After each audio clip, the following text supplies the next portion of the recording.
Hello बच्चों, welcome back to my channel. कैसे हैं आप सब लोग। आज की वीडियो में मैं आप लोग को company law and secretarial practice, कुछ लोगों में कंपनी लॉ के नाम से है, कुछ लोगों में company law and secretarial practice के नाम से यूनिवर्सिटीज़ में अलग अलग चलती है। तो आप लोगों में जिस भी नाम से बुकें चल रही हो तो वहाँ पर आपके लिए वीडियो हेल्पफुल रहेंगी। इससे पहले मैंने इस पर एक लेक्चर अपलोड किया था जिसमें मैंने आप लोग को बताया था कि कंपनी होती क्या है और साथ ही उसकी कौन सी विशेषताएँ होती हैं, कैरेक्टरिस्टिक्स उसके कौन से होते हैं। आज की वीडियो में हम लोग पढ़ेंगे जो कंपनी होगी उसके प्रकार क्या है, टाइप ऑफ कंपनीज पढ़ेंगे। वीडियो शुरू करने से पहले अगर आप लोगों ने चैनल को सब्सक्राइब नहीं किया है तो जल्दी से पहले चैनल को सब्सक्राइब कर दीजिए और नोटिफिकेशन बेल को भी जरूर ऑन कर दीजिएगा और वीडियो को लाइक कर दीजिएगा और शेयर करना ना भूलिएगा फ्रेंड्स के साथ। चलिए वीडियो को शुरू करते हैं। तो हम यहाँ पर ये समझेंगे कि जो कंपनियां होती हैं उसके टाइप्स कौन से हैं। आपने देखा होगा कुछ के पीछे लिमिटेड होता है, कहीं कहीं पे प्राइवेट लिमिटेड लिखा होता है, कुछ गवर्नमेंट कंपनीज होती हैं। तो वो कंपनीज कौन सी होती हैं या किस बेसिस पर उसको अलग अलग डिफरेंस किया जाता है उसमें, या क्या डिफरेंस उसमें होता है, ये हम पढ़ेंगे इस वीडियो में। तो शुरू करते हैं कि टाइप ऑफ कंपनीज कौन सी होती हैं। तो इसे अलग अलग बेसिस पर डिवाइड किया गया है। तो जो पहला बेस हम ले रहे हैं वो हो जाएगा based on the number of members, यानी कि सदस्यों की संख्या के आधार पर। तो ये तीन तरह की हो जाएंगी, वन पर्सन कंपनी, एकल व्यक्ति कंपनी, दूसरी हो जाएगी प्राइवेट कंपनी, निजी कंपनी, तीसरी हो जाएगी पब्लिक लिमिटेड कंपनी, यानी कि सार्वजनिक कंपनी। तो सबसे पहली जो है वन पर्सन कंपनी, जो कंपनी अधिनियम आपको पता ही था पहले चल रहा था 1956, लेकिन अब संशोधित कंपनी अधिनियम आया है, कंपनीज एक्ट 2013। अब जो हम लोग पढ़ रहे हैं वो हो जाएगा कंपनी अधिनियम 2013। इसी से ही हमारी एक नई कंपनी भी ऐड हुई है इसमें, वन पर्सन कंपनी, एकल व्यक्ति कंपनी। इसे शॉर्ट में ओपीसी भी बोलते हैं। तो ध्यान दीजिएगा कि ये भी पूछ सकते हो ओपीसी के नाम से। तो ये ओपीसी का मतलब हो जाएगा वन पर्सन कंपनी। तो ओपीसी कंपनी क्या हो जाएगी, जो एक व्यक्ति के द्वारा कोई अकेला व्यक्ति भी किसी कंपनी को चला रहा है तो उसे भी सम्मिलित करवा सकता है, इनकॉर्पोरेशन उसका करवा सकता है, रजिस्टर्ड करवा सकता है। तो वो हो जाती है one person company. One person company OPC is a company incorporated by a single person. तो ये जो ओपीसी कंपनी है ये एक नई श्रेणी है कंपनी की, जो हमारा कंपनीज एक्ट 2013 आया था उसके बाद ये कंपनी निगमित होना शुरू हुई। इससे पहले ये कंपनी का सम्मेलन नहीं होता था एक व्यक्ति वाली कंपनी का। तो ये भी क्वेश्चन आपका एग्जाम में पूछ सकता है कि वो कौन सी कंपनी है जो कंपनी अधिनियम 2013 के बाद आई थी। तो वो हो जाएगी ओपीसी, वन पर्सन कंपनी।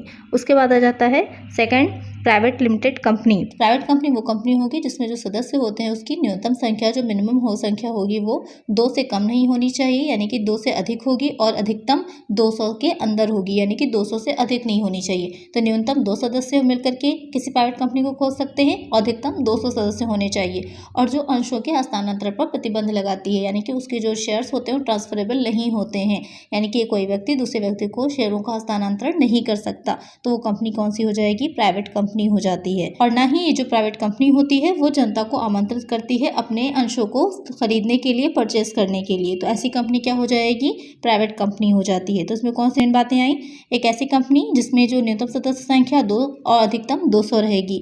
पहले 50 थी, अब जो है 2013 कंपनीज एक्ट के बाद से वो 200 हो गई है। उसके अलावा जो जनता को अंशों को लेने के लिए आमंत्रित नहीं करती है। साथ में तीसरा कौन सा हो जाएगा, जिसके अंश ट्रांसफरेबल नहीं होते, हस्तांतरणीय नहीं होते। तो ऐसी कंपनी क्या हो जाती है, प्राइवेट कंपनी हो जाएगी। तो इसकी क्या विशेषताएं आ गई निकल के, कि एक अंशों के हस्तांतरण के अधिकार पर प्रतिबंध लगाती है। दूसरा हो जाता है सदस्यों की अधिकतम संख्या 200 होनी चाहिए। तीसरा हो जाएगा अंश और पत्रों को लेने की जनता को आमंत्रण देने का निषेध, ये आम जनता को अंश और पत्रों का निर्गमन नहीं करती। फिर आता है जनता से जमा राशियां लेने पर प्रतिबंध, क्योंकि जनता को आमंत्रित नहीं करती है अपने अंश लेने के लिए, इसलिए यहाँ पर जो जमा राशि डिपॉजिट्स होते हैं वो स्वीकार नहीं कर सकती। फिर आ जाता है पार्षद अंतर्नियमों में उल्लेख होना। इसमें जो भी प्रतिबंध लगाए जाते हैं वो सीमाएं वो सारी किसमें दे रखी होती हैं, पार्षद अंतर्नियम में होती हैं। तो सारी कंपनीज जिसके पीछे प्राइवेट लिमिटेड लगा होगा, आपने ध्यान दिया होगा बहुत से ऐसी कंपनीज है जिसके पीछे प्राइवेट लिमिटेड लगा होता है, तो सब कौन सी कंपनियां हो जाएंगी, निजी कंपनियां हो जाएंगी। फिर आ जाते हैं पब्लिक कंपनी। पब्लिक कंपनी कौन सी हो जाएगी, एक ऐसी कंपनी जो प्राइवेट नहीं है और साथ ही एक ऐसी कंपनी जिसमें न्यूनतम सदस्यों की संख्या 7 रहेगी और अधिकतम की कोई भी सीमा निर्धारित नहीं है। मिनिमम मेंबर ऑफ नंबर्स कितने हो जाएंगे, 7, और जो मैक्सिमम होगा उसकी कोई भी संख्या निर्धारित नहीं की गई है। और इसके जो अंश होते हैं, जो शेयर्स होते हैं, वो ट्रांसफरेबल अवेलेबल होते हैं और ये जनता को भी आमंत्रित करती है अपने शेयर्स को लेने के लिए, यानी कि जनता, आम जनता भी इसमें अपने शेयर्स ले सकती है, अपने अंश ले सकती है, तो वो हो जाएगी पब्लिक कंपनी। इसमें एक चीज़ बहुत इंपॉर्टेंट है, प्राइवेट कंपनी और पब्लिक कंपनी के बीच में डिफरेंस, तो इसके लिए एक अलग से वीडियो मैं बना दूंगी जिसमें आपका पब्लिक कंपनी प्राइवेट कंपनी के बीच में, कंपनी और साझेदारी के बीच में ये सारे जो इंपॉर्टेंट डिफरेंसेस हैं वो एक अलग से उसकी वीडियो आएगी जिसमें मैं उस डिफरेंसेस आप लोग को एक्सप्लेन कर दूंगी। उसके बाद आ जाते हैं based on the liability of the members, सदस्यों के दायित्व के आधार पर। इससे पहले जब हमने क्लासिफाई किया था किसके बेसिस पे किया था, नंबर ऑफ मेंबर्स के। अब जो हम क्लासिफाई कर रहे हैं लायबिलिटी ऑफ द मेंबर्स के, जो नंबर ऑफ मेंबर्स में था 1 पर्सन कंपनी, एक व्यक्ति वाली, प्राइवेट में कम से कम 2, अधिकतम 200, और जो पब्लिक लिमिटेड कंपनी है उसमें न्यूनतम 7 थे, मिनिमम 7 थे और अधिकतम की कोई भी सीमा निर्धारित नहीं थी, यानी कि नो लिमिट। उसके बाद जो दूसरा दे रखा है based on the liability of the members, इसे हम 2 तरह से डिवाइड कर सकते हैं। ये हो जाएगा आपका दायित्व के आधार पर कंपनियों का वर्गीकरण, तो इसमें 2 तरह की हो जाती है, एक सीमित दायित्व वाली, दूसरी हो जाती है असीमित दायित्व वाली। Companies with limited liability, companies with unlimited liability.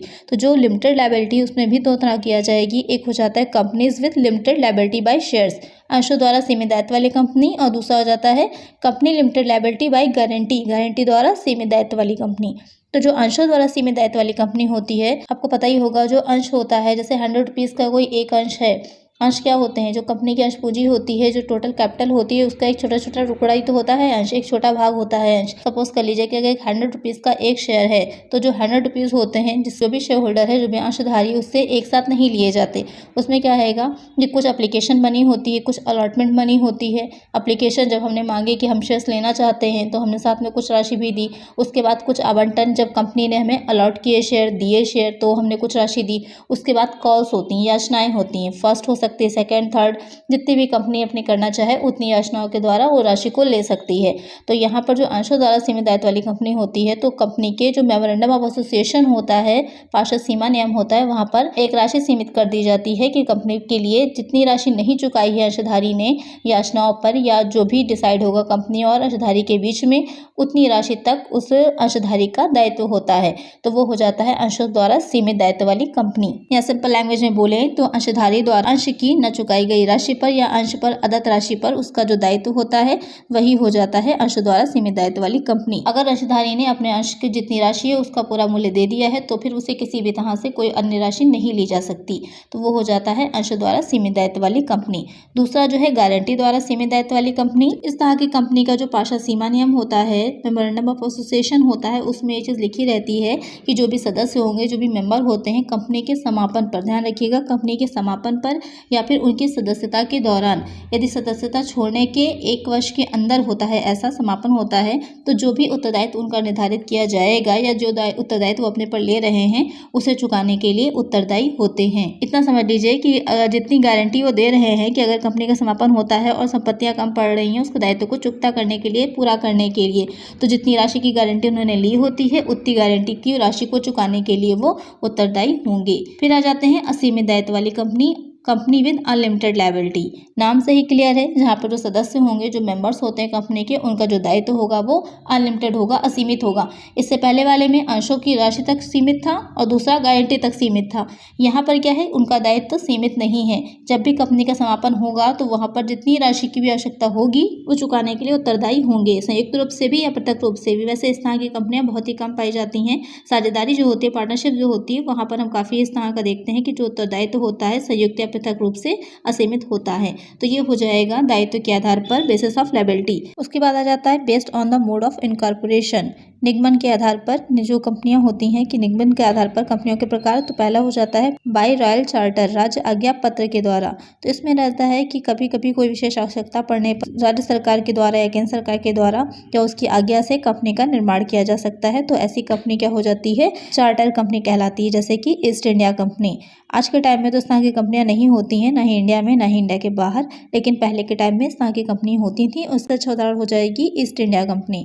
उसके बाद आ जाता है संसद के विशेष अधिनियम द्वारा, by special act of parliament, कभी कभी संसद जो है विशेष अधिनियम पारित करके भी कंपनियों का निर्माण करती है, जैसे कि उन्हें वैधानिक कंपनी भी कहा जाता है, स्टैट्यूटरी कंपनीज जिसे बोलते हैं। ऐसे भारतीय स्टेट बैंक एवं रिजर्व बैंक अधिनियम पारित हुआ था, तो उसके बाद क्या बना था, जो रिजर्व बैंक है या स्टेट बैंक बना। जीवन बीमा अधिनियम पारित हुआ तो जीवन बीमा निगम बना। औद्योगिक वित्त अधिनियम पारित हुआ तो औद्योगिक वित्त निगम बना। भारतीय यूनिट ट्रस्ट यूटीआई जिसे कहते हैं। इस सारी कंपनीज कौन सी हो जाएंगी, जो संसद के द्वारा कोई विशेष अधिनियम पारित किया जाता है और उसका रेगुलेशन और जो भी रूल्स होते हैं वो सारे उस अधिनियम में, उस एक्ट में दे रखे होते हैं।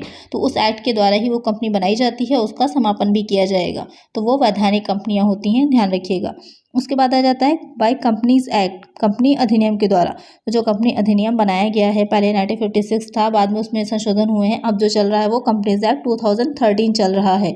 तो उसके बेसिस पे जो कंपनियां रजिस्टर्ड होती हैं वो कंपनियां आ जाएंगी इसमें।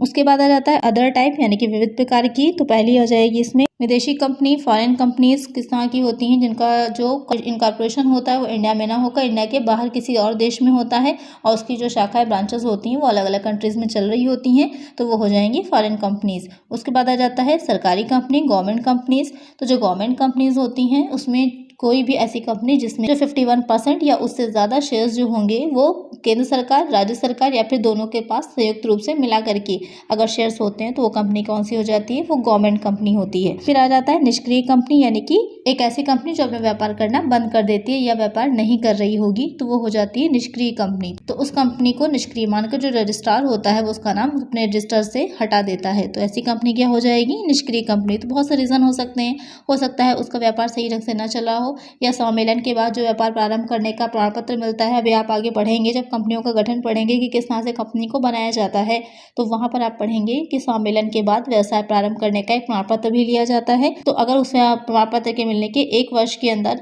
1 साल के अंदर कंपनी अपना व्यापार नहीं करती है तो भी कंपनी को निष्क्रिय मान लिया जाता है। अंशों का मूल्य न चुकाना है, व्यापार नहीं चलना है, बहुत सी रीजन हो सकते हैं निष्क्रिय होने के। उसके बाद आता है लघु कंपनी, स्मॉल कंपनी। धर्मार्थ कार्यों के लिए स्थापित कंपनियां, उत्पादक कंपनी, प्रोड्यूसर कंपनी और भी बहुत से तरीके की कंपनीज होती हैं, सोसाइटीज होंगी, वो सारी इसके अंतर्गत आ जाती हैं। अभी तक आपने ये समझा कि कंपनीज के कितने टाइप होते हैं, किस किस तरह की कंपनियां होती हैं। आगे जो आपको ज्यादा पढ़ने में रहेगी वो होगी प्राइवेट कंपनी और पब्लिक कंपनी, जो इंपॉर्टेंट है। इनके बीच में डिफरेंस जो होगा वो नेक्स्ट वीडियो में आएगा आप लोग का, कि डिफरेंस इन दोनों के बीच में क्या होता है। और एक चीज और इसमें इंपॉर्टेंट है, निगम, कारपोरेशन क्या होता है। अक्सर हम कंपनी को और कारपोरेशन को सेम समझ लेते हैं, लेकिन जो कंपनी है वो अलग होगी और कारपोरेशन अलग होता है। कंपनी वो होगी जिसका जो रजिस्ट्रेशन होता है वो कंपनीज एक्ट के अंतर्गत होगा, और जो निगम होता है, कारपोरेशन होता है, उसके लिए एक अलग से एक्ट बनाया जाता है, एक अधिनियम बनाया जाता है, और उसका जो रेगुलेशन होगा, इनकॉर्पोरेशन होगा, सारी चीजें जो होती हैं उसी एक्ट के द्वारा होती हैं। जैसे कि LIC है, लाइफ इंश्योरेंस कारपोरेशन। अक्सर लोग उसे लाइफ इंश्योरेंस कंपनी बोलते हैं, जो कि गलत है। उसकी फुल फॉर्म क्या हो जाएगी, लाइफ इंश्योरेंस कारपोरेशन। इसी तरह की और भी बहुत सी चल रही है, इसके पीछे कारपोरेशन जुड़ा रहता है, ना कि कंपनी। तो वो उसी के एक अधिनियम, उसी के लिए एक एक्ट बनाया जाता है, उस एक्ट के द्वारा ही उस कंपनी का रेगुलेशन होगा, तो वो हो जाता है निगम, कारपोरेशन। वो निगम केंद्र सरकार, सेंट्रल गवर्नमेंट भी बना सकती है और राज्य सरकार भी बना सकती है। तो ये है दोनों के बीच में डिफरेंस, ध्यान में रखिएगा, एक कंपनी और निगम के बीच में। अक्सर एग्जाम में अगर डिस्क्रिप्टिव पेपर है तो वहां पर भी पूछा जा सकता है कि दोनों के बीच में डिफरेंस क्या है। आज की वीडियो में इतना ही। हमने आज पढ़ा कि कंपनी के कितने टाइप्स होते हैं। नेक्स्ट वीडियो में हम पढ़ेंगे कि जो प्राइवेट कंपनी होगी, पब्लिक कंपनी होगी, उसके बीच में डिफरेंस क्या होता है, और या फिर जो साझेदारी और कंपनी है उसके बीच में डिफरेंस क्या होगा। तो आज की वीडियो अच्छी लगी है तो जल्दी से लाइक कर दीजिए, और किसी तरह का कोई क्वेश्चन है तो मुझे कमेंट कर दीजिएगा। और चैनल को अगर सब्सक्राइब नहीं किया है तो जल्दी से चैनल को सब्सक्राइब कर दीजिए। नोटिफिकेशन बेल को भी जरूर ऑन कर दीजिएगा, और ज़्यादा से ज़्यादा वीडियो को अपने फ्रेंड्स के साथ शेयर कर दीजिएगा। मिलते हैं नेक्स्ट वीडियो में। Thank you.